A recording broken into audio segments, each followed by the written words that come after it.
تو اندر میں ایک طاقت پیدا ہوتی ہے، وہ طاقت آپ کی روح کو پرواز دیتی ہے اور اگلوں کے لیے تسخیر کا کام دیتی ہے۔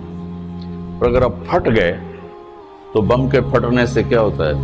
تباہی آتی ہے۔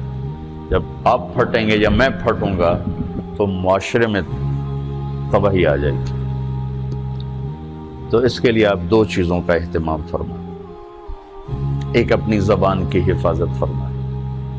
آپ اس 400 کے معاشرے میں کوئی غیبت کرنے والا نہ ہو، کوئی جھوٹ بولنے والا نہ ہو، کوئی کسی کو طنز کرنے والا نہ ہو، تانا دینے والا نہ ہو۔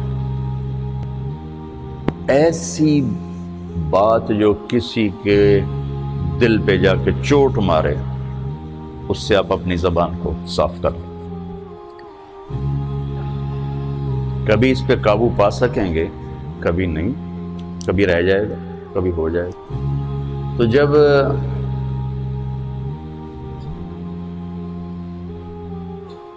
ہاتھ سے نکل جائے بات تو پھر اللہ نے ہمارے لیے توبہ کا دروازہ رکھا ہے۔ 2 نفل پڑھو، اللہ سے معافی مانگو، جس پر زیادتی ہو اس سے جا کے معافی مانگو، اس سے آپ کی مزاج میں ٹھہراؤ آ جائے گا۔ تو میں آپ سب سے یہ گزارش کرتا ہوں کہ اس معاشرے میں آپ اپنی زبان پہ قابو پانا سیکھیں۔ برائے میرا بہت فائدہ ہوگا۔ ایک زندگی گزری ہے، شام قریب ہے، تو پوری زندگی کے تجارب نچوڑ بھی اس میں شامل ہیں، اور تجارب نچوڑ کو گولی مارو اور دیوار پہ ڈال دو۔ میرے نبی کا فرمان اس کے لیے کافی ہے کہ آپ نے فرمایا کہ 2 چیزوں کی ضمانت دے دو، میں جنت کی ضمانت دیتا ہوں۔ ایک تمہارے جو 2 جبڑوں کے درمیان ہے، ایک تمہاری 2 ٹانگوں کے درمیان ہے، اسے پاک کر لو، میں جنت کا ضامن بن جاتا ہوں۔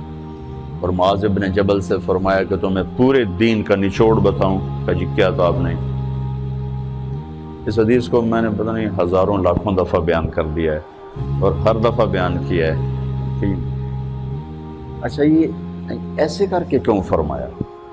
یہ پہلے کیا، پھر کہا کف ھذا، اور کہا کس کو ہے؟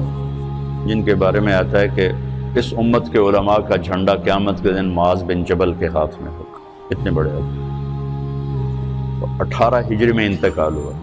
1434 ہجری میں اردن گیا تو ان کی قبر سے خوشبو آ رہی تھی۔ 1400 سال گزر گیا، ان کی قبر سے خوشبو کا آنا بند نہیں ہوا۔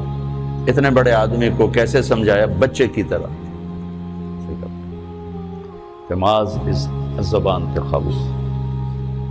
تو آپ سب کو، اپنے آپ کو بھی کہتے ہیں، وہ عرب خطیب کہتے ہیں اوصیکم نفسی اولا وایاکم کر کے عام طور پہ خطبہ شروع کرتے ہیں، تو میں بھی اپنے ذات سے شروع کر کے آپ سے یہ عرض کرتا ہوں بچوں کہ اپنی زبان پہ قابو پانا سیکھو۔ یہاں اس کی مشق کر لو۔ یہ چھوٹا سا میدان ہے، چھوٹا، ایک تالاب میں ہے، آپ تالاب، یہاں سے نکل کر آپ ایک سمندر میں کودیں گے جہاں کہ رشتوں کی فہرست ہوگی، تعلقات کی فہرست ہوگی، ناگواریوں کے خوفناک خاردار کانٹے ہوں گے، کہیں کہیں پھول ملیں گے ورنہ کانٹوں سے بھرا جہان ہے۔ اگر آپ نے یہاں پریکٹس کر لی تو پھر آپ اس میدان میں جا کر انتہائی خوبصورت معاشرے کا فرد بن جائیں۔